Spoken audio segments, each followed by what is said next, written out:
అందరికీ నమస్కారం. ఈరోజు కూటమి పాలన రెండేళ్ళు వెన్నుపోటుకు రెండేళ్లన మేము కార్యక్రమం చేస్తున్నాం వైఎస్ఆర్సీపీ తరఫున. ఈరోజు కూటమి ప్రభుత్వాన్ని మేము అడుగుతున్నాము. చంద్రబాబు నాయుడు గారు గతంలో మేము విశాఖ స్టీల్ ప్లాంట్లో జనం చనిపోయినప్పుడు ఆ రోజు ₹1 కోటి విరాళం ప్రకటించినప్పుడు జగన్మోహన్ రెడ్డి గారు మీరేం మాట్లాడారు? ₹1 కోటితో మనుషులు బతికొస్తారా? ₹1 కోటి సరిపోతాయా అని ఎద్దేవా చేసి మాట్లాడారు. కానీ ఈరోజు మీరు 8 మంది చనిపోతే ఒక్కొక్కళ్ళకి 25 లక్షలు అంటున్నారు. ఈ 25 లక్షలు మూతులు తొడవడానికైనా సరిపోతాయా అని నేను అడుగుతున్నానండి. మీకు అంత మాత్రం జ్ఞానం లేదా? ఎదుటివారికి ఏలెత్తి చూపించేటప్పుడు మా వైపు ఏళ్ళు చూపిస్తాయని మీకు తెలియదా అండి? 40 ఏళ్ళ ఇండస్ట్రీ అంటున్నారు. మీరు ఇదేనా తెలుసుకున్నది?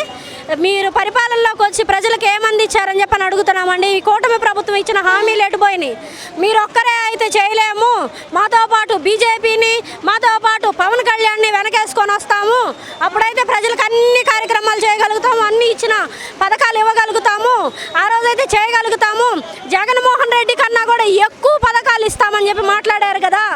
ఈరోజు మీరు వచ్చి 2 ఏళ్ళు పూర్తయి ఇది 3వ సంవత్సరంలోకి వచ్చారు.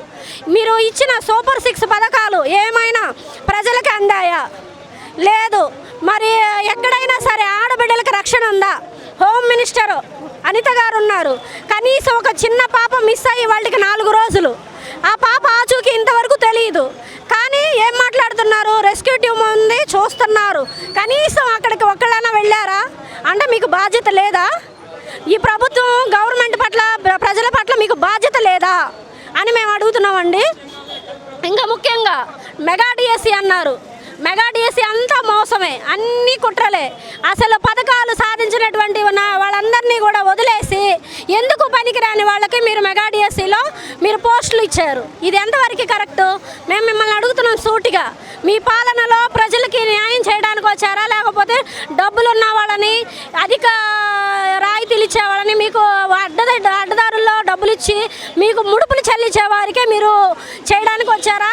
ప్రజలు ఓట్లు వేయించుకొని మీరు వచ్చింది దేనికని మేము నిలదీస్తున్నామండి. ఈ రోజున గతంలో మేము మా ప్రభుత్వంలో ఏ ఒక్కరు కూడా రైతులే కానీ, మరి వాలంటీర్సే కానీ, లేకపోతే సచివాలయ వ్యవస్థే కానీ, ఇంకా అనేక మంది ఉద్యోగస్తులే కానీ, మరి అంగన్వాడీ వ్యవస్థే కానీ, టీచర్స్ కానీ ఏ ఒక్కరు కూడా బాధపడలేదు. కనీసం వాళ్ళకు ప్రతి నెల వాళ్ళ జీతాలు వాళ్ళ అకౌంట్లో పడే 1వ తారీఖు. ఈరోజు మీరు జీతాలు ఏ టైంకి వేస్తున్నారు? ఎన్ని నెలలకు వేస్తున్నారండి? దీనికైనా మీరు వచ్చింది? మేము దీన్ని తీవ్రంగా ఖండిస్తున్నాం వైఎస్ఆర్సీపీ తరఫున.